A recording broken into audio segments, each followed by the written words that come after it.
సూలూరుపేట పట్టణంలో అనుమతులు లేకుండా జనవాసాల మధ్య టపాకాయలు అక్రమ తయారీ. పరితెగిస్తూ అమాయకుల ప్రాణాలతో చెలగాటమాడుతున్న పైన 6 చనిపోయి 5 నెలలు కాకముందే మళ్లీ మొదలెట్టిన టపాసుల అక్రమ తయారీ. అధికారుల ఆదేశాలను సైతం లెక్క చేయని తయారీదారులు. రాజకీయ అండ లేక అవినీతి అధికారుల అలసత్వమా అంటున్న స్థానికులు. అమాయక ప్రాణాలు పోతున్నా తమకేంలే అంటూ జనవాసాల మధ్య టపాసుల అక్రమ తయారీ మళ్లీ జోరుగా మొదలెట్టేశారు.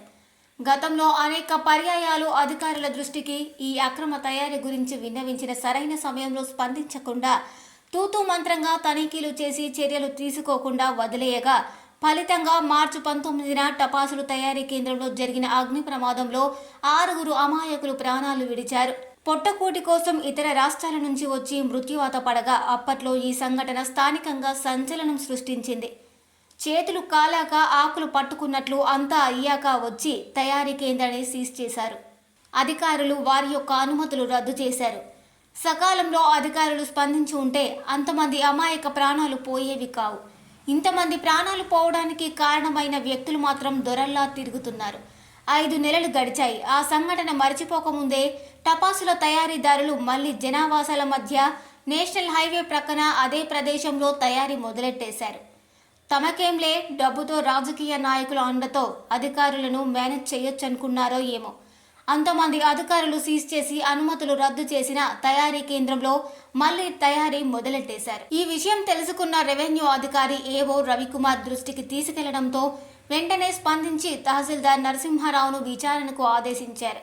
తయారీ కేంద్రానికి ఎస్ఐ బ్రహ్మనాయుడితో కలిసి తహసీల్దార్ వెళ్లి తనిఖీలు నిర్వహించగా అక్కడ అక్రమ తయారీ జరుగుతున్నట్లు గుర్తించారు.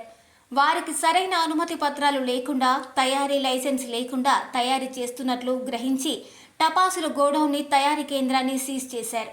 తహసీల్దార్ నరసింహారావు మాట్లాడుతూ అనుమతులు లేకుండా అక్రమముగా తయారీ చేస్తున్నట్లు గమనించామని, వారిపై విచారణ జరిపి తగు చర్యలు తీసుకుంటామని తెలిపారు.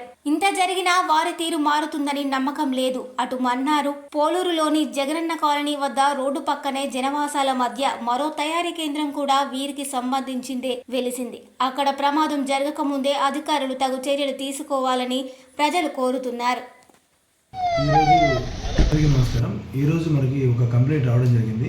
పై అధికారులు యొక్క ఆదేశాల మేరకు ఈరోజు మదీనా ఫైర్ వర్క్స్లో వాళ్ళకి ఏ అనుమతులు లేకుండా వాళ్ళు వర్క్స్ చేస్తున్నారని చెప్పి మాకు తెలియడం జరిగింది. ఆ ఆదేశాల మేరకు మేము వెళ్ళి అక్కడికి వెళ్ళి ఎంక్వైరీ చేయగా క్షేత్రస్థాయిలో పరిశీలించగా వాళ్ళ దగ్గర ఎటువంటి అనుమతులు లేవని తెలుసుకున్నాము. మరియు వాళ్ళకి ఏదైనటువంటి అనుమతులు ఉన్నా కానీ ఎటువంటి పర్మిషన్లు తీసుకున్నామని తెలియజేశాము.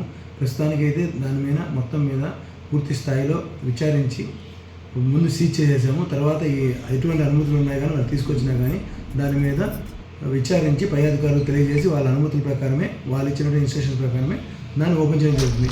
ఈ విధంగానే మండలంలో ఎక్కడైనా కానీ ఎలాంటి అనుమతులు లేకుండా ఎటువంటి కానీ ఫైర్ వర్క్స్ కానీ నిర్వహించబడుతుంటే వాటి మీద ఇమ్మీడియట్గా యాక్షన్ తీసుకోవడం జరుగుతుంది. ఇప్పుడు మన నాయుడుపేటలో శ్రీ విష్ణు యమహా షోరూం గొప్ప ప్రారంభం. సూళ్లూరుపేట శాసనసభ్యులు శ్రీమతి డాక్టర్ నెరవల విజయశ్రీ గారి చేతుల మీదుగా ప్రారంభించబడిన మా షోరూం నందు బండి కొనుగోలు చేసిన వారికి కార్ గెలుచుకునే అవకాశం. ప్రతి వాహనం కొనుగోలుపై కూపన్ అందజేయడం జరుగుతుంది. ప్రతి నెలా తీసే లక్కీ డ్రాలో స్మార్ట్ టీవీ గెలుపొందండి. Shri Vishnu Yamaha showroom Trinity hospital ప్రక్కన, railway over bridge, Sriram Nagar, Naidupeta. Cell numbers 8888558585 and 9885618332. మరిన్ని న్యూస్ అప్డేట్ కోసం A3 న్యూస్ ఛానల్ ని సబ్స్క్రైబ్ చేసి బెల్ ఐకాన్ ను ప్రెస్ చేయండి.